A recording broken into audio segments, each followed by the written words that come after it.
Welcome to the Steering Change Podcast, navigating through the commercial transportation industry in Alberta and beyond. Powered by the Alberta Motor Transport Association. Here are your hosts, Michelle Spacil and Robyn Betts. Hello, Steering Change community, and happy podcast day from wherever you are, whether that be behind the wheel and on the road, at the office, or at home and everything in between. My name is Robyn Betts, and I will be your host today. Hang on after today's interview for a recap of the first round of winners in AMTA's Best Big Rig Movie Ever bracket with Rob Destry and Kelsey Hipkin. Don't forget to follow us on social media and subscribe on your favorite podcast platform so that you can receive notifications when our new episodes drop and listen to all our past episodes on our website. Joining us today is Craig Faucette, Chief Program Officer with Trucking HR Canada, or THRC. THRC is a national non-profit organization advancing HR solutions for the trucking and logistics workforce. AMTA has long worked closely with Craig and the THRC team, particularly around addressing driver shortages. As well, it was due to the popular Women with Drive annual conference held by THRC in the East that led to a collaboration with AMTA for the Western Women with Drive event held in Alberta every October. Check the show notes for details on AMTA's 2024 event taking place October 22nd at the Enjoy Centre in St. Albert. In his role, Craig provides strategic direction and management support to key programs and initiatives led by THRC. Craig has shared his wealth of knowledge at AMTA's 2024 Safety Summits, and you can see him next on October 10th in Grand Prairie. Once again, check the show notes for details on that event. Helping me with today's chat is Michelle, Director of AMTA's Member Services team. Craig, Michelle, welcome. Thanks, Robyn. Thank you for having me. Awesome. Craig, to start us off, can you share a little bit more about yourself and the work you do with THRC?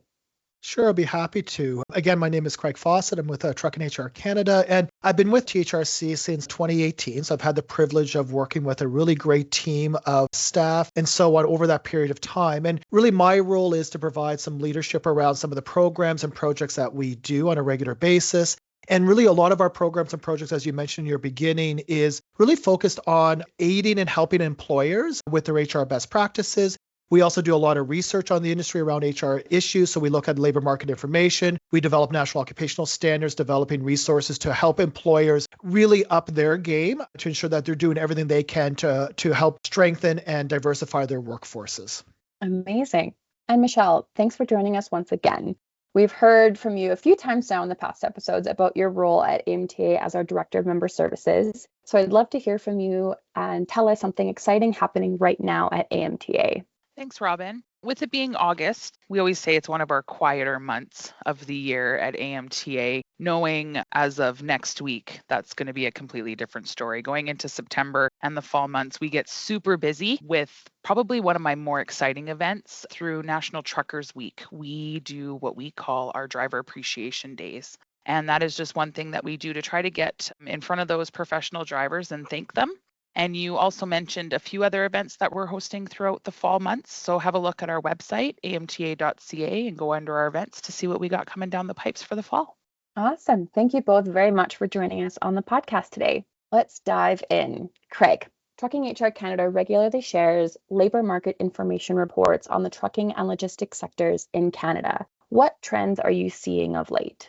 Yeah, it's something that we've been following since about 2018. And a lot of the work that we do in this is to look at what's happening in the here and now, but we also want to take sometimes a bit of a longer view to see what are some of the trends that are happening now and into the future as well. So we did actually release a very large LMI report back in March that looked at what we've seen in the industry right now and what we will see up to about 2030, basically, just so we have an idea of what some of those labor market trends are looking at. So what we're able to determine from that report was that at the moment we've seen a bit of a softening around the driver shortage issue. Employers, our driver shortage is not the first issue that they see right now. In fact, it's actually the rising cost of inputs. So all of their business costs have been going up, which we've seen because of inflation. So therefore, that's been a bigger concern of theirs at the moment. But even though that we've seen that softening around the driver shortage, we do know that it's looking to come back. Our projections, which look at labor market forecasts between now and 2030, are demonstrating that by 2030, again, we'll be basically short about 10,000 new drivers, or we'll need 10,000 more drivers than we do today in order to meet all the labor needs at that time. that will mean that we'll have about 40,000 vacancies for truck drivers at that point. And at that time, we'll only have about 3/4 of the available drivers to cover those shortages. So therefore, we are looking at ways in which we have to kind of grow the industry. So even though the driver shortage is not as front and center, it's going to be coming back as the economy rebounds and we move from a slowing in the economy to another cycle of growth afterwards.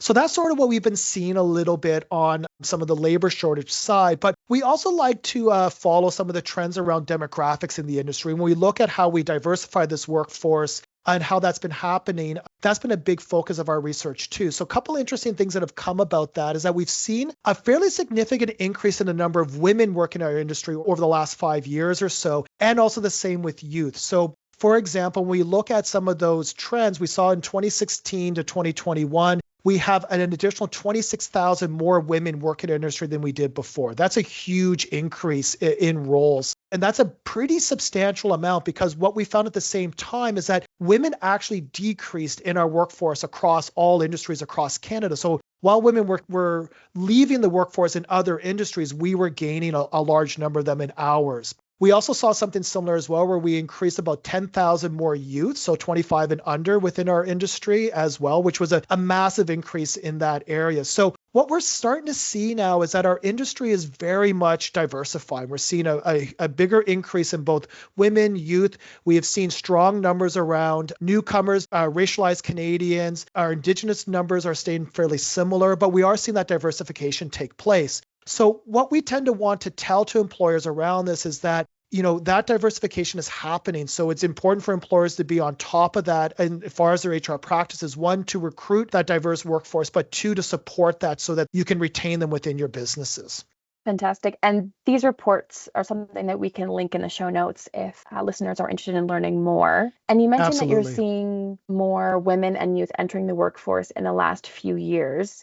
How can these reports aid in drawing people to this industry, specifically women and underrepresented groups? Well, I think what it's showing for me is that we're moving the needle, right? We are seeing that more women and youth are coming in. So that means we are starting to do some things that are right, so we can demonstrate that. So partly, I think it's learning some of the best practices from employers about what they're doing to draw that, like how are they able to recruit those people in. We do some of that research. One area in which we do that in is our Top Fleet Employer program. It's a program that recognizes excellence in HR practices. We talk to the employers there. So we've gained some intel through that program about some of the really specific programs that employers are utilizing to diversify their workforces within that. We've taken that information and put that into different guides and different resources that are for free for employers to look at. So we want to make sure that they're practical, that employers can utilize those to make some changes within their own business practices. One of the big things that we saw, especially with women, is that employers who had a strong ability to recruit more women were able to demonstrate they already had women working within their businesses. So if they had women in leadership roles, they had women in other roles within the business and were able to demonstrate that, then that showed that to job seekers that this was a place that would be welcoming to them. So it's utilizing the people you already have in your business to help you recruit and to promote the great aspects of what you're doing. Craig, going back to the labor market information report that you were speaking of, and you said that moving into the years ahead, we're going to see that repeat of the driver shortage. Yeah. Is there anything telling as to why? Is it the retired workforce, or are there other key indicators that are showcasing what that could potentially be the reason to? I think what it is a number of different factors. So we do have an older workforce. Our driver population is aging or continues to age. We did also see some reductions in the number of drivers in that 35 to 45 age group. So that's a little bit concerning because they're no longer still there to work their way through for the next 20 years or so, depending on how long their careers will last. So yes, retirements are a big concern. But a lot of what this is driven by that we're seeing is a demand for our workers. So as the economy grows, our industry grows as well. So our need for more drivers is almost insatiable to some extent because our industry continually grows year over year as the economy does. And therefore, we need to have more drivers and meet that need. Right now, 90% of goods are moved by truck, basically, generally speaking, depending on which report you look at. So we have to still move all of our goods by truck. So therefore, the need for our industry is ever present. Yeah, thanks for that. What are some of Trucking HR Canada's main programs and initiatives, and how can those initiatives help carriers in Alberta as well as across the country? Sure. I think I could probably break it down into maybe 4 or 5 kind of different categories. So we just talked about our labor market information. Most of the work we do, though, is in a national level, but we are actually starting to do some reports that are specific to Alberta. Every province behaves differently. When we look at numbers on a national level, we can see that kind of totality there. But every province is going to do things a little bit differently. And in Alberta, probably more so just because of the oil and gas industry has such an impact on your economy that things happen a little bit differently there. So I would actually start looking for those reports. We have snapshots coming out now, and we'll have a larger LMI report coming out in the fall that will essentially mimic the information that we provided in the national report in March, but with all Alberta-based numbers. So you can sort of see the trends that are happening in Alberta along with some of those projections as well up to 2030. So you can see how your province will be impacted moving forward. I'm excited to see some of that data because you touched on it when it comes to oil and gas, but we also have the forestry, we have the long haul. There's just so many different types of transportation companies just within our provincial borders. So I'm quite intrigued to see what those numbers are going to be looking like. I've looked at some of the data already because we're in the middle of putting those reports together, and it does show some differences too between what's happening in the rest of Canada. So it does allow provinces like Alberta, when we do those on a provincial level, to really see, well, how's this impacting me? Because I can see how this works nationally, but is that the same for me, or is that going to be a little bit different, and so on? And I would suggest too, although our reports only looking at a provincial level, there's also regional differences. Things that are happening in the north of Alberta are different than is happening in central or the south too. So there's always going to be those variations that we sort of look at too. Absolutely. What other programs do you guys have going on? One of the other big ones right now is our National Occupational Standards work. So that one is a bit of a heady title. I'll kind of explain what it means, though, is that what we did was we actually looked at and updated our National Occupational Standard around the truck driver. So what that actually is that we look at all the skills and competencies that it takes to be a proficient roadworthy or road-ready driver. And what does that sort of look like? So that's kind of the academic work that we did that, doesn't necessarily translate in and of itself for employers. But what that provided for us was a great foundation resource that we could then develop a whole pile of resources that actually help employers up their driver training game. So we developed an occupational level training standard. So that's the training that employers are doing after MELT or after their entry level training, that when you are bringing on a new driver to your business. So we have a document that allows employers to review any finishing training or onboarding training that they're already doing. If employers are looking to develop their program from scratch, we have another document that walks you through all the things that program needs to have. We also have a knowledge and skill database of questions, so things that you can use to assess all those skills to make sure that your drivers are meeting those skill requirements within that. We also looked at updating and developing a National Occupational Standard for driver trainers, including curriculum considerations on how to assess and how to develop training to train drivers to become trainers as well. So we looked at that NOS for drivers, but then we also wanted to add in all of those training and leadership skills, mentoring skills, adult education skills that a driver trainer needs to be an effective trainer, not just, on top of being that effective driver. So there's about 16 resources in total that employers are very practical, very hands-on, that employers can use to either develop or assist the programs they already have in place, especially for their finishing programs. And it's tools and resources like this that can help make our industry a little more consistent. Absolutely. It'll allow employers to leverage already completed documentation to help implement into their organizations. And I think it'll just help standardize things a little bit too. I know that AMTA's looked at that National Occupational Standard when we're developing training as well. We had a hand on a very large committee that allowed that upgrade to that document. And I know that it's leveraged throughout the entire country in multiple ways. So it's been a lot of work for you guys. But I think it's a really good step towards standardized training within our industry.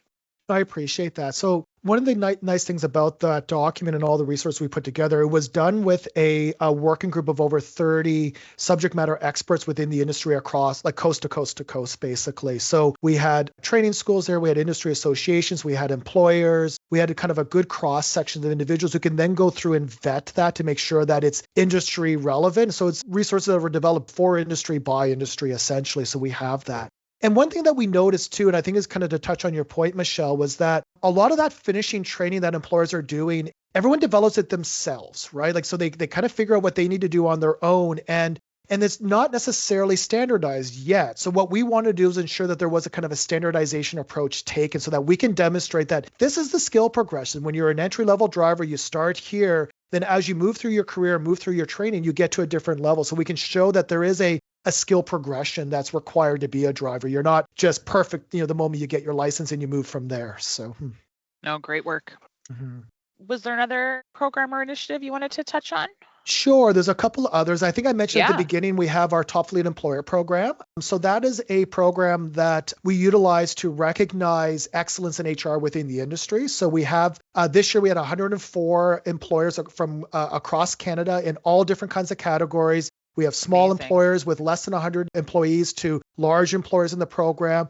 We also utilize the private fleet side and fleet services. So those are, services to the industry that employ truck drivers as well. And what we do is we go through and they fill out an application. We assess their application. If they meet a certain standard, then they get the recognition of being a top fleet employer for that year. And then you apply year over year.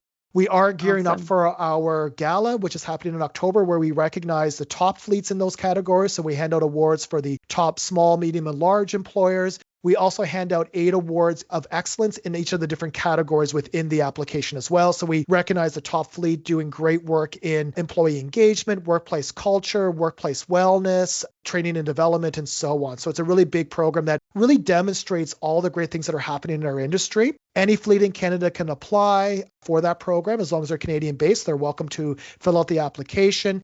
And we are opening our applications for 2025 because the cycle never ends fairly soon, with the deadline being probably the end of January in that kind of range. What we found with that program, though, is that it was really meant for fleets that are kind of on the cutting edge of what they're doing in their HR practices. So it's usually fleets that have at least some dedicated HR staff, like they're big enough to have at least 1 or 2 HR people within their business, or a larger team if it's a larger employer.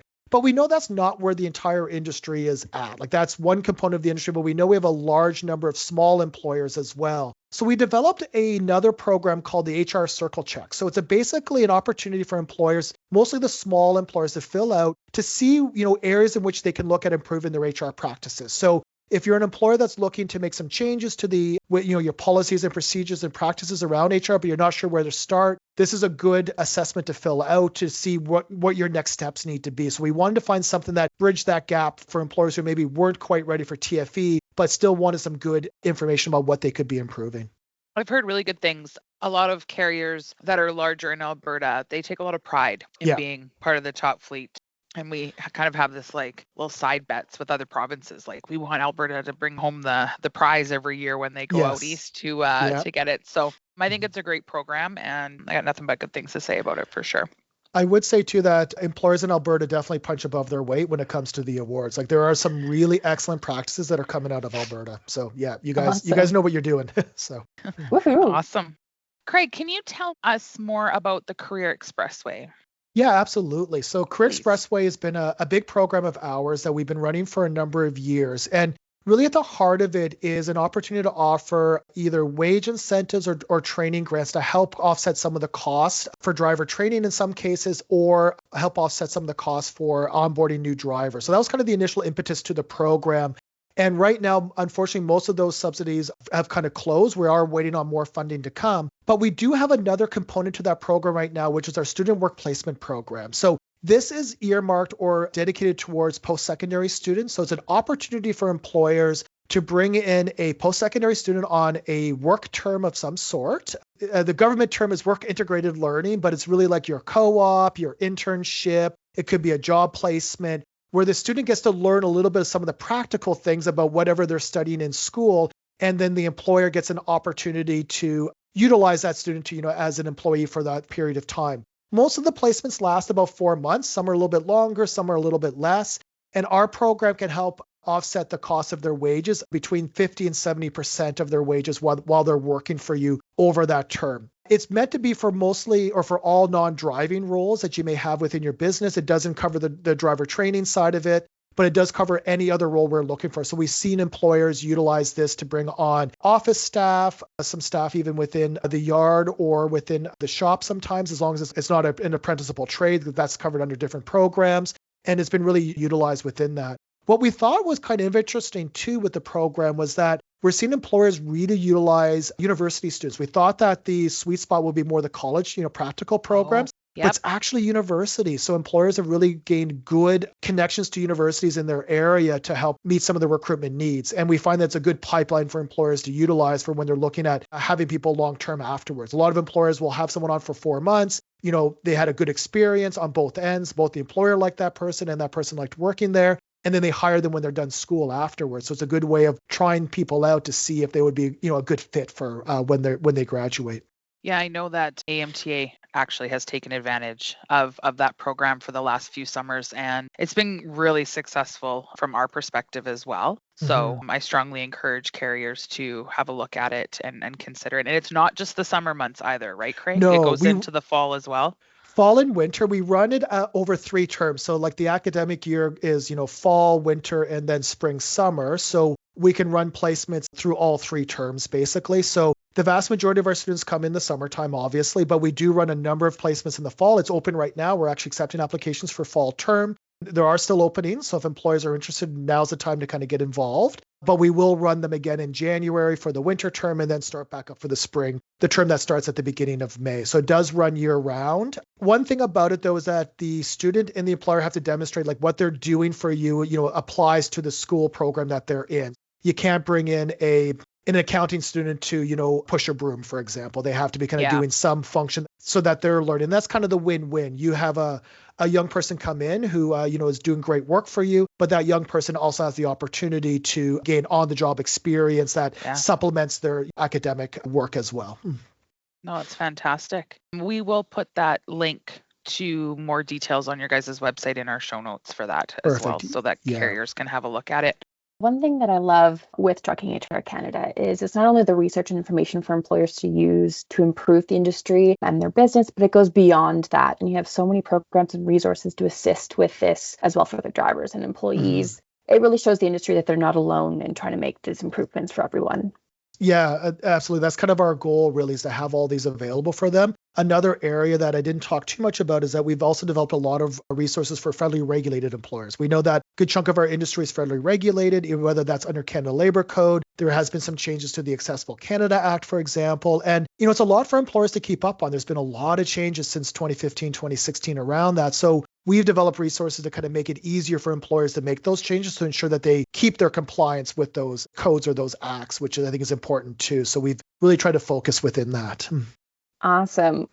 Well, again, as Michelle has said, for our listeners, head to our show notes and we'll include details on all the programs and initiatives and applications that we've covered today. Craig, is there anything else that you would like to add before we wrap up? Only thing I would probably say is that the vast majority of all the stuff that we offer is for free. It's meant to be there for employers to utilize. So you're welcome to get in touch or check out our website and download anything that you want and use it as you need to, or connect with us as well. We're happy to talk. We try to provide as much support as we can to employers in any way they need it. So reach out. Fabulous. And Michelle, is there anything that you would like to add? No, I think I'll just remind the folks that are listening that if they want to get some FaceTime with Trucking HR Canada, they will be hanging out in Alberta at both our Western Women with Drive event as well as our Safety Summit in Grand Prairie. And you can visit AMTA's website for all the details on both of those amazing events that are upcoming. We're looking forward to it. It's going to be fun, unless it's snowing. Definitely a possibility. It's still August. It can't snow yet. Fantastic. Well, thank you both for sharing all of this information today. We really appreciate your knowledge and your time. Thank you. Thanks for giving us the opportunity to come and speak today. We love opportunities like this and really appreciate our relationship and our partnership with AMTA. It's been a great partnership ever since I've been with Trucking HR Canada, and we're looking forward to continue to working together as much as we can. Absolutely. It's fun. Awesome. We'll now throw to Rob Destry and Kelsey Hipkin for a recap of the first round of the best big rig movie ever. Rob?